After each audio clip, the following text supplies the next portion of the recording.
Right, excuse the extremely poor lighting and probably the poor sound. It's really dark, it's really rainy. But this one's going to be a very, very quick one. I've got a, well, mother-in-law staying with us, and that's what she'd like for tea, and cottage pie. So we're going to do a very simple one, this. Shepherds tend to be with lamb, and cottages with beef. Well, in our case, beef and pork. So first thing I'm going to do, very poorly, dice our onions. Okay, I don't know why I'm dicing that now, because to be fair, they aren't going to be the first thing that goes in. If anybody's ever watched my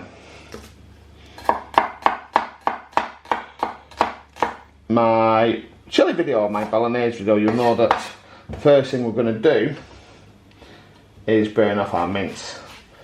But firstly, because I've started a bit backwards, we're going to start with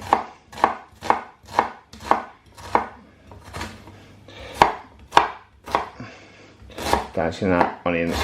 So this one, it's going to be a little bit too far. I'm going to do a simple dairy-free one, because like I said, those that know me and my little lad can't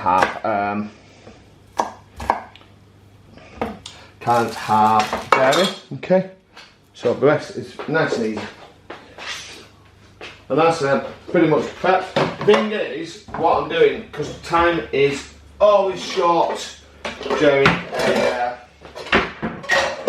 working week. So, what we are actually doing in my rubbish, and it is rubbish, it's almost gone to be fair, but it'll do for now. We're going to do it in the slow cooker, and the reason we're doing slow cooker is because I don't have time on the next 2 nights. So tonight, today, sorry, I don't know why I did that. We don't actually need oil because we're just going to put the mince in, but never mind. What am I doing? Yes, we're doing it 48 hours. So we're doing the mince slow cook that over 24 hours. Only because I don't have, and it sounds daft, I don't really have the hour to prep it. So we're going to prep it now, cook the mash tomorrow, okay, and then build it, and then the day after we're going to bake it. Okay, it's no different to my, well, it's a lot different in terms of flavours, but I do tend to do things like, you know, with things that build 40 hours, so like my lasagna for instance is 40 minutes. So first thing, as we would with any mince dish, we're going to get this browned off. That's where the majority of our time does go. I can afford to whack that up really because I need that cooking very, very quickly. While that's cooking, we're just going to get enough water.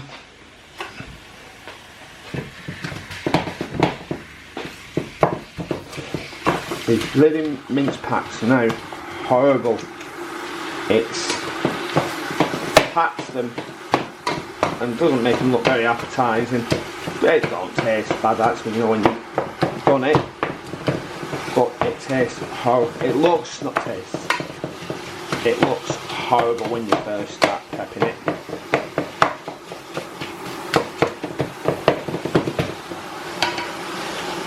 So we're going to keep this, and we're literally going to cook this until, and those that have watched plenty of my videos, we're going to cook this. Now when you start seeing liquid, that's not just fat.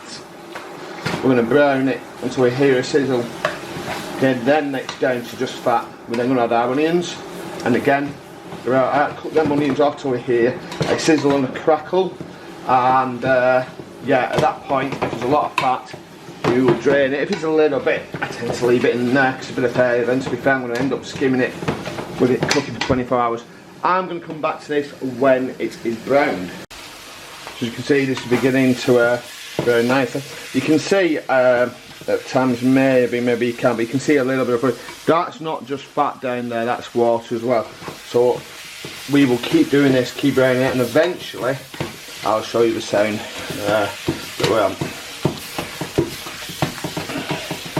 I'm going to keep chopping. I mean, because I'm slow cooking this, there should be no lumps, and there should be a nice, well, a nice filling for a cottage bake. We're only putting onions in this, and probably put peas in tomorrow. I could definitely put peas in, and then we'll do some carrots, etc. to go with it. So there you go. Now most people would leave that looks brown. It's not. We want to almost for it to be kind of that dark brown, or beginning to get that dark brown, because that's where the meat starts to caramelise and where you get lots more flavour.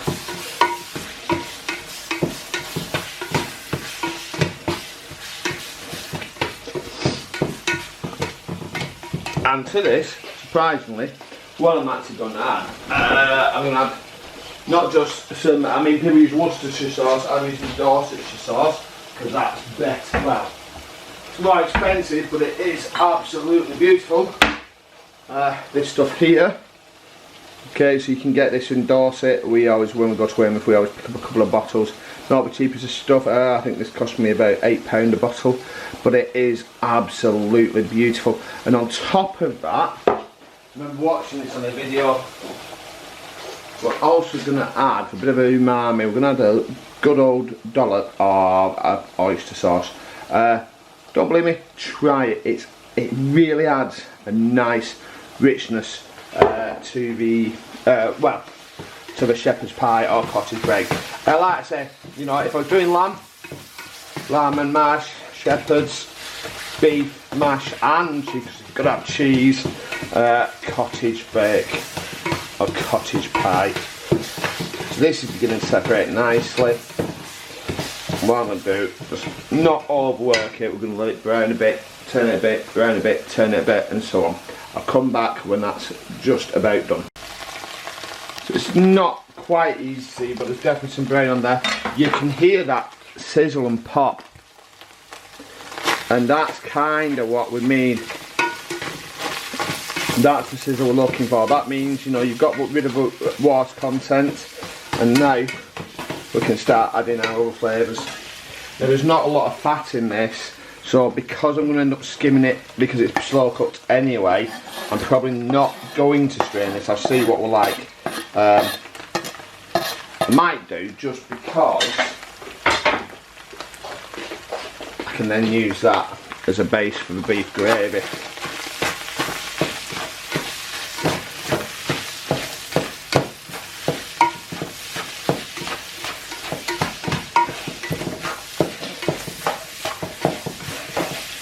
Because of the pan, it's catching a little bit, so I'm just a drop of water just to move that flavour off the bottom of the pan.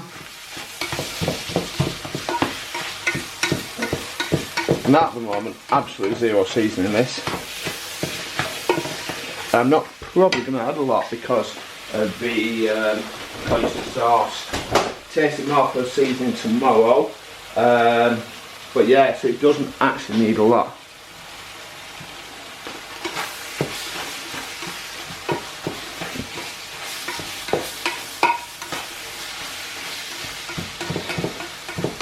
So you don't want to watch me just spend ages softening these, okay? So I'll come back to you when these are softened and it's ready to go on the slow cooker. Okay, these are as soft as I really want them. I mean, they're going to get softer, should I say, as they're going to go be slow cooked anyway. So they don't need to be massively cooked down. So you can hear that popping. Now I have had a look, there's not a lot of fat in there, but what happens when you slow cook mince, particularly cheap mince, it does often need skimming. So what I'm going to do is tomorrow, when I'm building my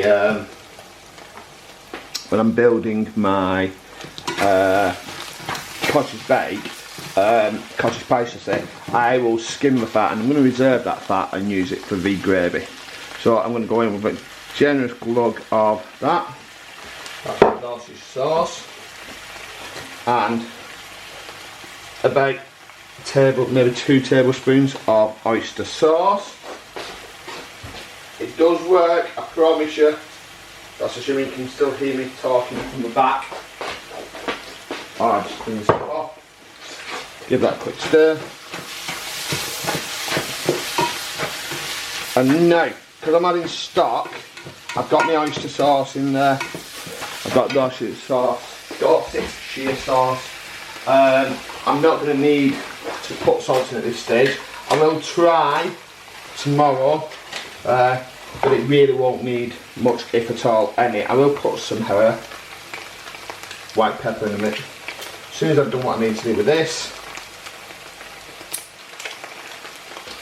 So, where's my white pepper?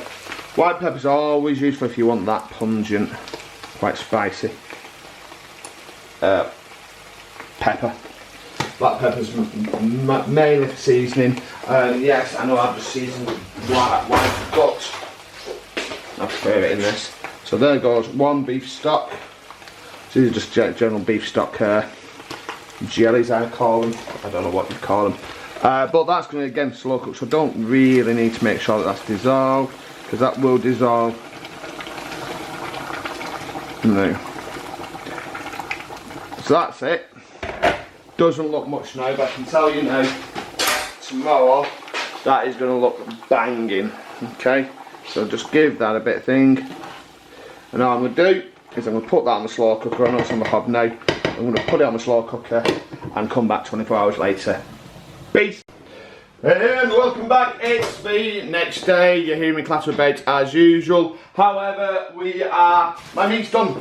It's just on a very low. I need to add some stuff to it in a second. I will show you that, and I'll also show you the giant amount of fat that comes off our slow cooker. In fact, I'll do that now. That has come off while slow cooking.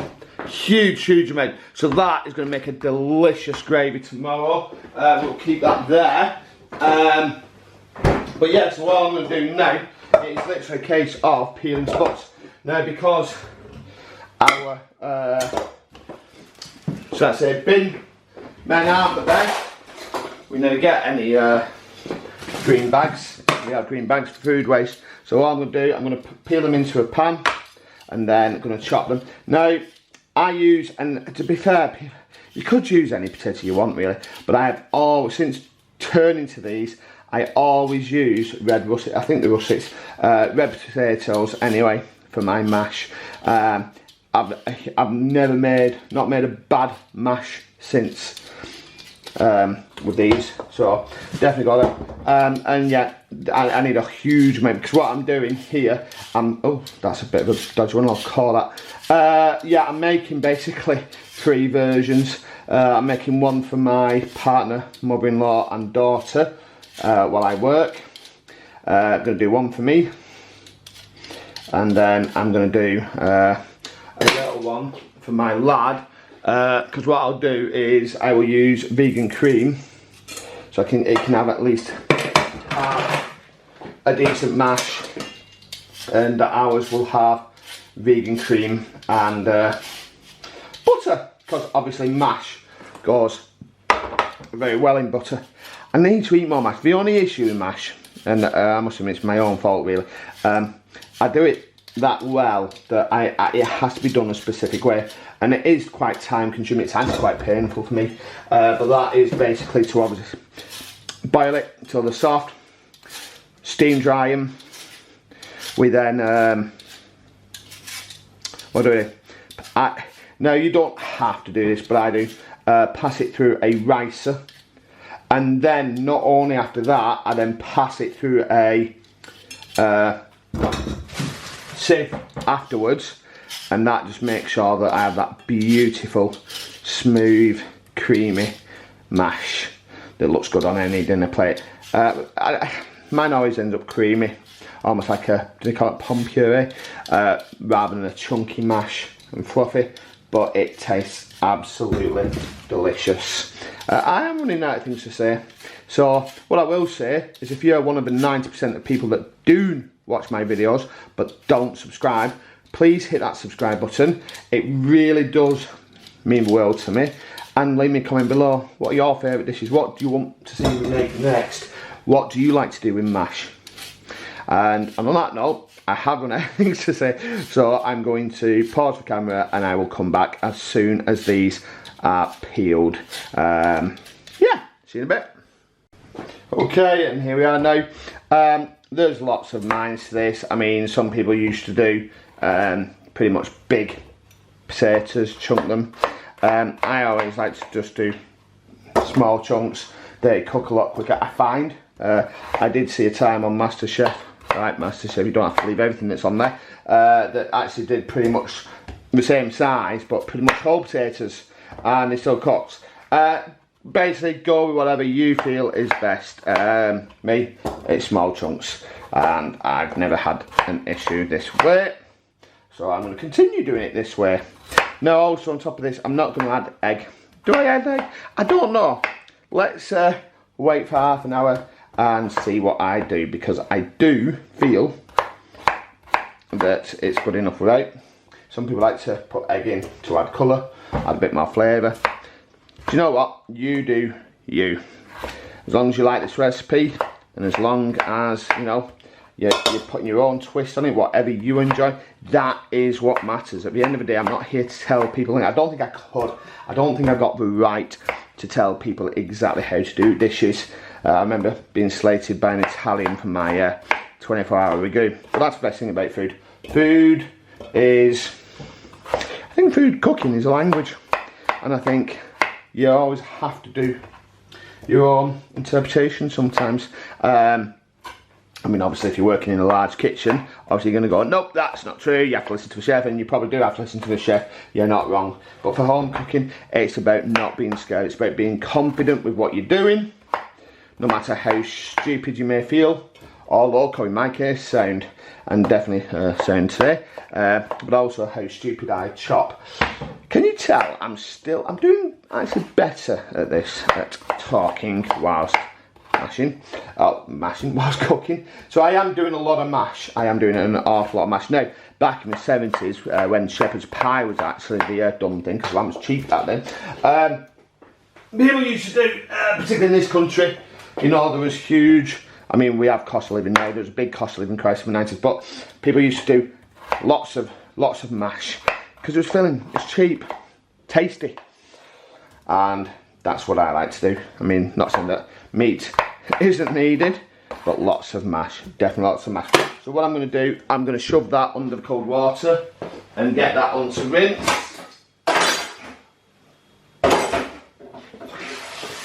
And whilst that's there, ooh, that's hot, what I am going to do, I'm going to come here, and you can see that now. Now that's nice. I'm going to, there's a little bit of cooking up, there's a little bit more water, so I'm just going to not strain that. I'm going to add some peas, cook it through, and then after I've done some peas and cooked it through, that'll be ready. But we kind of want that to cool before the mash is ready. But right, we've got some peas. Okay, so we're back. I'm just going to stick that on because there is still quite a bit of liquid. Thing is about cottage pie, you don't need any liquid because your mash sinks. So when it's not dry, but we don't want it too wet neither. So I'm throwing these peas in, I'm going to cook that down slightly. That's fine.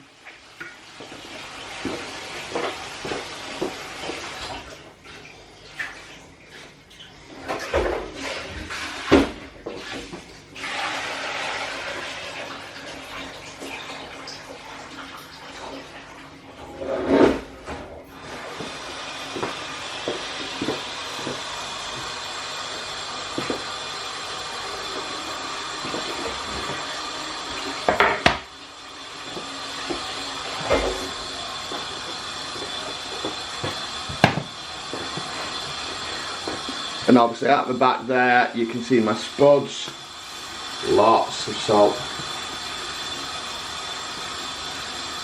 plenty of salt, and also a little bit of pepper.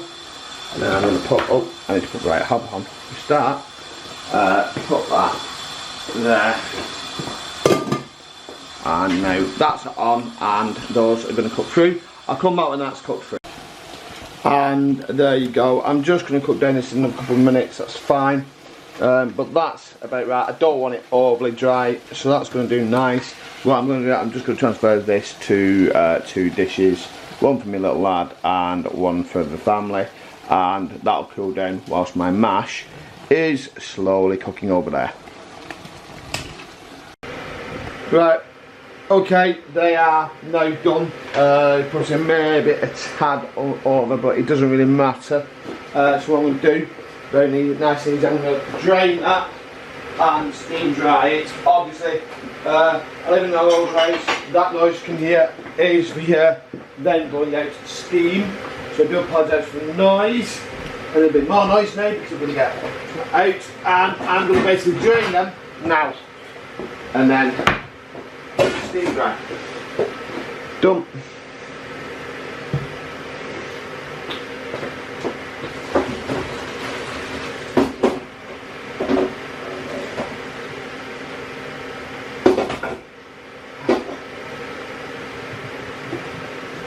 One.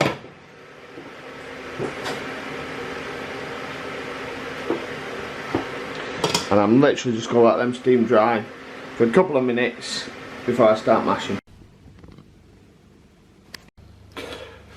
Okay, this was a little longer than I anticipated, but it's fine. I just got a little bit sidetracked dealing with, well, adult stuff. So yeah, so my potatoes are ready. These are more than the warm, so I can grab them behind. That's fine. And now what we're going to do now, in fact I'm not going to use that pan, because that pan I'm going to be sieving into. So what I'm going to do, I'm going to just get this. It's nice and easy. That's it. If you haven't got one of these, why not? And also do. They are absolutely fantastic. Never go wrong.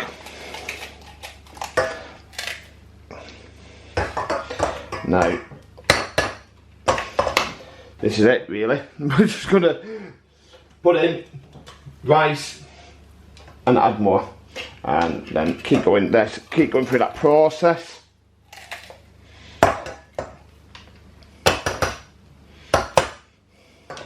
So and again. So what has this done? When this is rice, I'll come back with the next stage to our delicious creamy mash. Gee, there's the teamwork. It's nice teamwork, isn't it, mate? Right, so running to the background, excuse me, but this is my final stage before I just make it nice and creamy. I'm going to do mine a little bit different, okay? So whereas most people would melt some butter and add cream, I'm just going to do it a little bit weirder. I'm going to add the cream first because I'm doing plant-based so that my son can have proper mash, not just like an easier version. And then I'll add the butter in so that ours is nice and creamy after. And that's it really. We're going to keep doing this. It doesn't take long, but for some reason, I mean me especially, if you've got arthritis or fibromyalgia, it does hurt quite a bit. But it's worth it. No pain, no gain, as they say. So yeah, just feed this through the sieve. You can go quite quickly because it does go through quite normally. You don't need to scrape the bottom. Just keep feeding it through. You do need a firm hand and a good spatula. Oh, a lump. That must come off the thing. And that's what this section is good for. Stray lumps, which it does happen, and you can get still. But this method makes sure that those stray lumps are gone. Oh. I don't know why I've just done that, that's probably too much. Okay, we're dealing with bad batteries and adult issues. We've now got the mash back on. Just to heat it up while we do the cream now, I'm putting cream in by eye, and this is plant-based cream. What you should be doing, okay, before I get slated, you should be adding cold butter and warm cream. But because, and I'll say it again, of dairy allergies, okay, I'm doing the cream first. Now that's plenty of cream, so I'm just going to keep folding it in, working it in, and eventually you can see this nice starts to form, and that's what we're looking for, that texture. Not that it really matters, because this is just going to be thrown on a pie and like I'll lump it. Pardon the phrase. But yeah, so there we go, we've got the milk in. Cream, okay. That's all the cream I need, that's fine. So first I'm going to do, I'm just going to take some of that to one side and line my son's dish with that.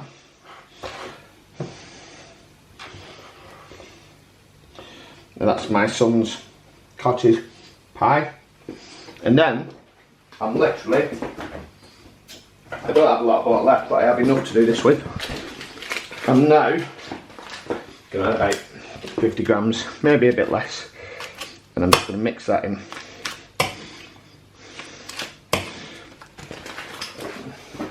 Not quite 50 grams. Again, I do this by eye. I know the consistency that I'm after. You will know the consistency that you're after as well. So I have tasted this for seasoning. Okay, it doesn't need any further seasoning. All it needs is that butter working in. Fold, pull back, fold, pull back, fold, pull back, fold, pull back, and so on. And there we go.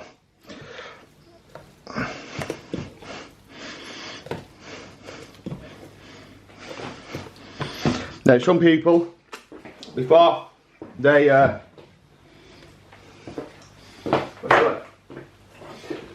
finish this, you drop an egg yolk in. Firstly, I have no eggs left. Secondly, I can't be bothered. And I like the way this comes out.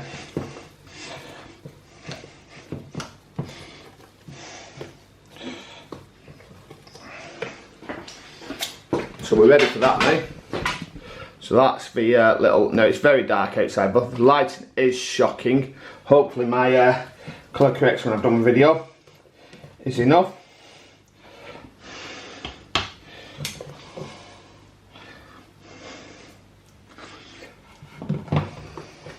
Now this doesn't have to be a work of art. It is a rustic dish after all. Okay, big, rich, hearty, and lots of mash. I'm just going to make lots of, make it look appetising. There we go.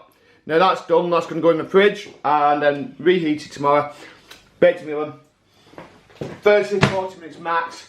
Cheese on top halfway through. Job done. See you tomorrow. Oh, and here we are the day after, and this is the cottage pie. We're going to put it in for about 30 minutes and then grate some cheese on top, and whilst that's cooking we'll do some gravy. Let's get on with it. Okay, and here's how we're going to make a delicious, rich, I think, beef gravy, using, basically this is pork and beef fat made from, has been skimmed from mince, has been cooking, in this case, a cottage pie. However, always useful when you're skimming to use the fat. So I'm going to use a couple of bits of that in there. I'll leave that gravy because that'll be useful. I'm going to use that. That'll be nice as stock. But all I'm going to do, I'm going to take some of that, about 2 tablespoons, and I'm going to melt that down. That's it. It looks, oh, it sounds wrong, but this does work. So we're going to melt this fat down. Ignore the case on the back. That's for my beef stock. Like I said, we're just going to melt that down. So you can use stock from meat. It's good to use stock from meat. In fact, I'm probably going to do that actually. So I'm going to pour that stock in there. That's delicious. That's from the meat. A bit of meat, mince still in there. That's fine.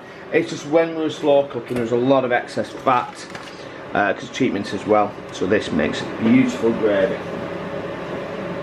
You can just use butter and roux, but to be fair, since doing all my homemade food, one thing I'll never use, and there's some of my parents still, I think they still do, they use granules, Bristol granules, stock cubes. You could use that. I don't think there's much difference other than that this tastes better, and that is purely it. So what I'm going to do while that's melting very slowly, just keeps on, I'm going to stick 2 of these, 2 beef stock. These are like jellies, but they are very good. So like concentrated stock. Oh, they do get everywhere. So while that's there, I'm going to make some stock in a jug, about a litre, and hope that that starts melting soon.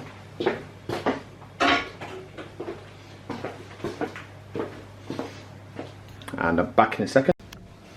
If you could smell what I'm smelling from this, you'd be on a whole different planet in terms of wanting your tea. I mean, I'm not hungry, really hungry these days, but even that to me smells absolutely delightful. Now, what I'm going to do is, as per usual, I'm going to quit. I should call myself the unequipped chef. But cottage pie has to have cheese. Now, I'm not putting a lot of cheese on there, but the smell from that mince, the slow cooked, absolutely blinding. So what I'm going to do, not a lot, okay, because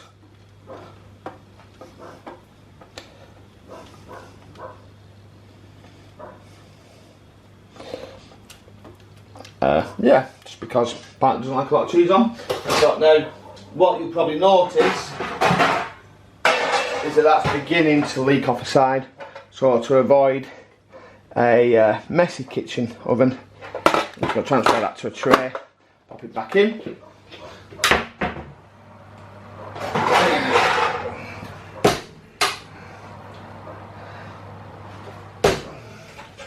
And then, well, that's going back to this gravy. So that's melting nicely. Oh, it's melting nicely. I'm just going to low and slow it. And all I'm going to do, like I would any roux with butter, I'm now going to put about 3 tablespoons of flour. And again, like I would with a roux, I am going to mix that in, make sure that flour cooks through. Even that smells delicious, to be fair.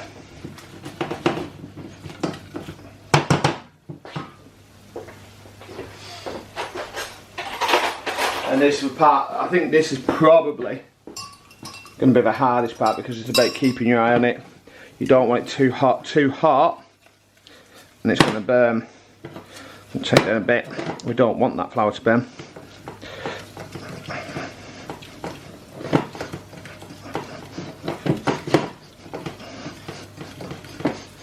What I'm going to do, now I'm going to add, like I would, like a bechamel sauce, or any other sauce based with a roux, a little bit of stock. Make sure that goes in.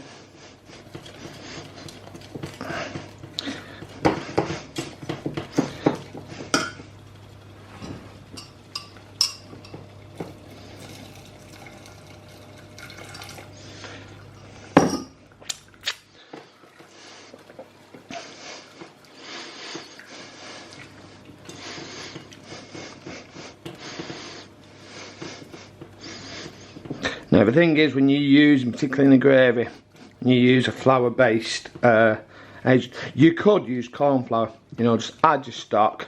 I prefer this method. Sometimes I usually overfill it. If it's salty, add a little bit more liquid, because sometimes it's salty because of stock. But what I do from there is, and then again thicken it back up with some starch. Well, there we go. Now it's got some liquid in there, we can afford to speed that up a little bit, turn up the heat, and we're just going to do it ever so slowly.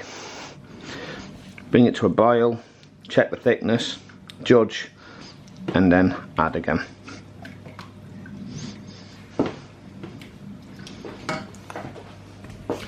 So this is about the best thing, really. I mean, it's another one of those methods that makes sure you use absolutely as much of your basic ingredients as possible. Many people skim and bin the fat. Why, when you can make a delicious gravy? So there we go, we're going to keep stirring, making sure that it's not cooking out too quickly, that it's not going to catch. Now you will see lumps, well that's fine because there's some mince in there from the skimming, that's fine, I have no problem with that at all. Just going to bring that to boil and I'll come back in a minute or so. So there we go, there's my gravy, it's nice and thick, okay. Now you have two options here. First one is you can strain it, which I'm going to do, just remove any of those little bits of lumps. And what, you don't need to do this, but I like to add a touch of browning, okay, just to give it that deep, dark colour associated. You can see that colour changing quite nicely. There you go. We have that beautiful, rich, beefy colour. And there we go. That's how we're going to make a gravy. So what I'm going to do now is I'm going to strain it. Okay, I will present it a bit better, but I'm just going to strain that into a jug. It's not rocket science this, but if you wish to watch, there we go. And just going to go a little bit easy because this could be messy. So just going to pour it in slowly. Ignore the little boy in the background. He's hungry. He's ready for his tea.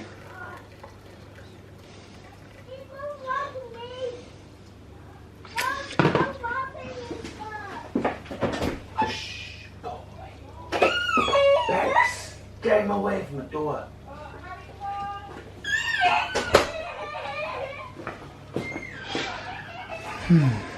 Sorry for that. A lot of noise.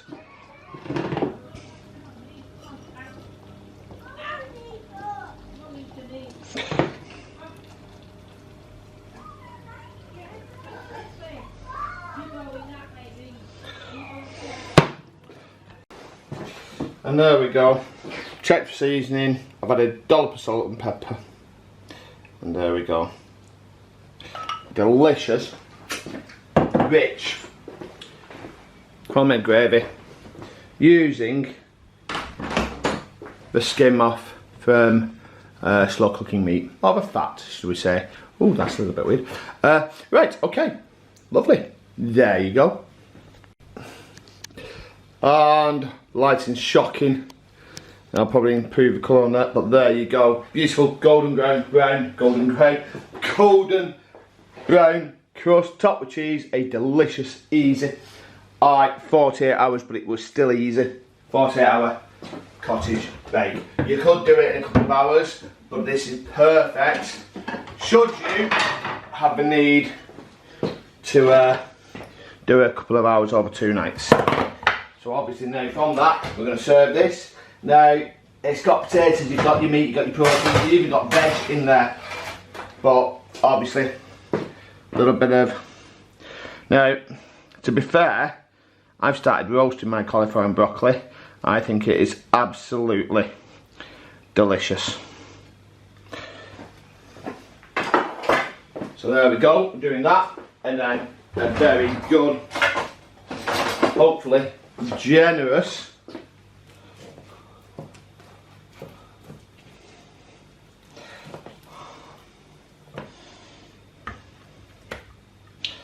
portion.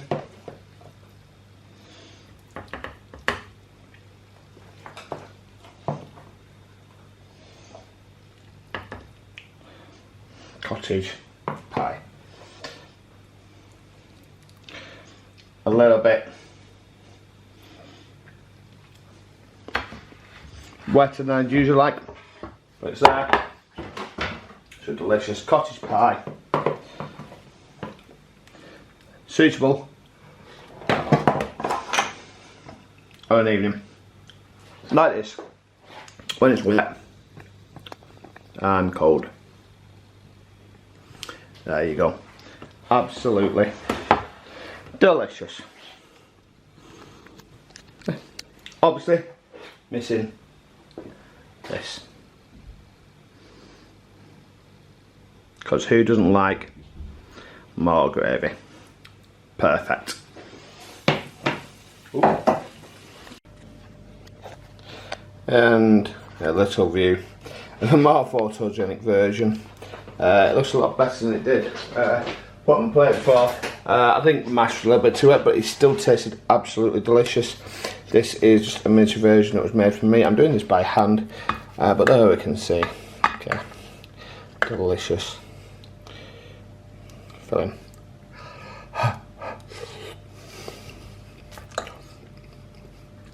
So make a nice little hole, and then with that, just add some of our delicious thick gravy, and there we go. Absolutely delicious. As usual, don't forget, wherever or whenever you are viewing this video, please give it a thumbs up, share and subscribe. Click the links to the right to see some more of my beautiful delicious recipes. Give that notification bell a ring to be informed of future content, and last but not least, comment below what's on your plates.